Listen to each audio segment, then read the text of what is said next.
spent 27 years in prison. I've been out 8. Let me tell y'all about my first fight.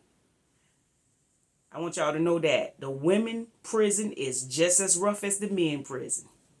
Sometimes you're going to have to fight. And those girls use all kind of objects. They do not care what they use, y'all. You know how women are when you're fighting and you upset. But let me tell y'all about my first fight. So I'm walking down the compound, and I had just been out of R&O like maybe a good week. And I was passing by the chapel, so it was 2 girls, and I'm not gonna call their name. They was like dominant females, you know, the rough, the tough looking type females. So I'm walking down the compound, and I'm passing by the chapel, and these 2 females, you know, they kept eyeing me, and I've seen them around. I've seen them eyeing me, and I've seen them looking at me, you know, in this little weird way. So, you know, I'm not thinking anything about it. And, you know, as I was passing by the chapel, I saw them standing in the cut. So I'm not thinking like they out to try to do something to me. So I'm just walking. And as I was walking, I was talking with one of my friends. And I don't know if she's on here. Maybe one day I could bring her on to collaborate and let y'all know how that fight went. But anyway, I was walking and I was talking with her. And we was from the same hometown. So we was just chopping it up. Next thing you know, as we just walking and we talking, I see something coming toward my face. And when I look, well, I didn't really even look. It was my reflex that did this. As it was coming toward my face, like the hand was coming toward my face. Well, at the time, the girl had a brick in her hand and she was coming toward my face on this side. But my reflex, like she was coming to my reflex with this arm. I threw this arm up so it went like this. She was coming and my arm went, and I knocked her hand. And when I knocked her hand down, the brick fell. So I didn't have time to think about anything. I just turned around and I just went for what I know. I'm talking about I started fighting her like my life depended on it because I had heard stories. So because of the fact that I had already heard stories about prison, I had already amped myself up and told myself, hey, you know, your first fight, you're going to have to make an example out of somebody because you got too long to do. So, you know, I turned around and her friend was standing in the corner and the friend was trying to walk toward me. But when I started throwing them things and I was throwing them real hard, I'm talking about I was fighting hard. You know, I was fighting. The girl was way bigger than me, man. She had a short haircut. She didn't have no hair on her head. She looked like a dude. So she was a little bit taller than me and she was bigger than me. So I was throwing when I was throwing them up.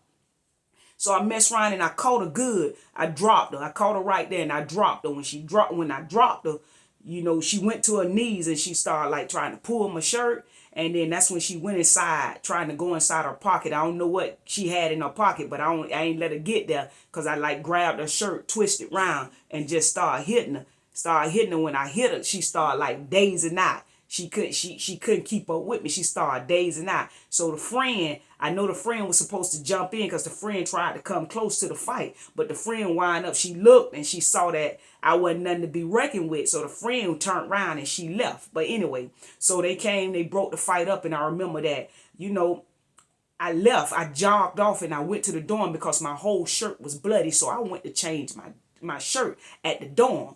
So when I got to the dorm, everybody was looking like, what happened? What happened? And I wouldn't say anything. So I changed my shirt. And then that's when I went back outside and I tried to walk around the compound like I ain't have nothing to do with it. But the captain had the girl and she was all, you know, beat up and bloody and she had her. And that's when I was walking by and the captain said, hey, you know, come here, Brinson.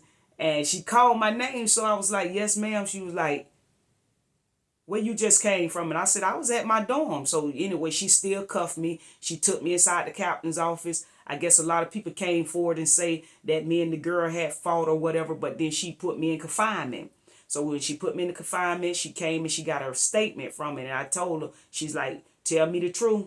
You know, don't start your time off like this. Just lying and being manipulative and this and that. She said, I need you to tell me the truth. And I said, yes, ma'am. So I told her, I said, this is the situation. This is what happened. I was just walking, you know. And I said, hey, you know, she was coming toward me with a brick in her hand. And I just defended myself, Cap. And she was like, okay. But I went to my DR hearing. They gave me 15 days. I went head on. I laid down. I did those 15 days. And, I was all right with doing those 15 days because I feel like I had made a statement because I had too long to do. So I had to make some type of statement. I had to let them know that I wasn't going to do this time just laying down and letting y'all box me around. So, I feel like I made my statement and everything. And I did my little time in confinement.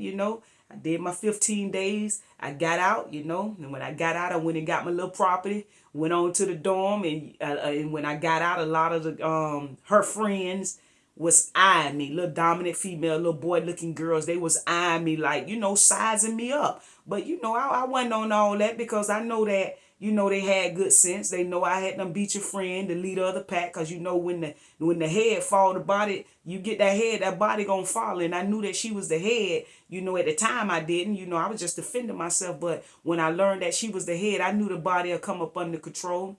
So, I just thank God that I didn't get hurt because sometimes in fights, you don't know how it's going to turn out. And you could be a good fighter and the person don't even have to be a good fighter, but it's that unexpected blow that breaks the jaw. So I just thank God that I came out of that fight and I came out with no hurts, no damages, no broken bones, no broken teeth, no broken nose. And, I don't want to glorify the fight. I want to glorify the fact that God did keep me even while I was fighting, because I could have got hit with that brick. I could have lost my life right there with that brick and could have got my head bust open or anything. So God protected me in that. And I appreciate God for just protecting me in that fight, causing me to triumph, causing me, giving me the victory even in that, because I had a long road ahead of me. And I felt like if I would have lost that fight right then, man, I felt like, I would have been tried. So the fact that, even God looked and favored me in that little thing as far as protecting me, dispatching his angels around me to even protect me, that I didn't get hurt in that fight. So I just want to say that, when you up the road like that, sometimes you might have to defend yourself. You may not go in a violent person or looking for a fight, but people are territorial. And sometimes people just come for you because they think you soft, or they come for you because they feel like they can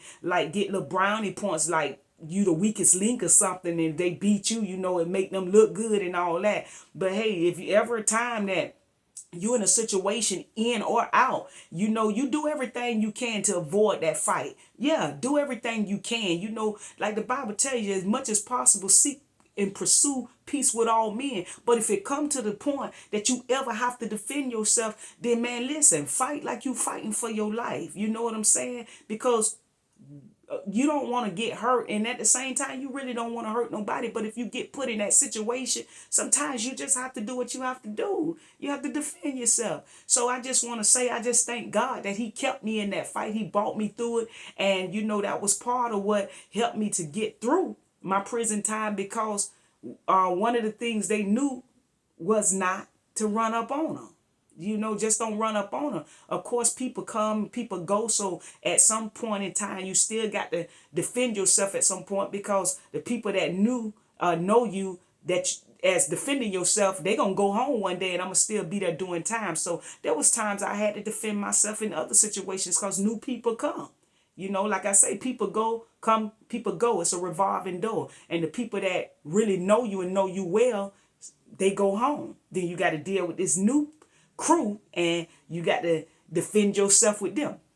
So if ever the time come where you got to defend yourself, avoid it at all costs. But if you have to, you better fight for your life.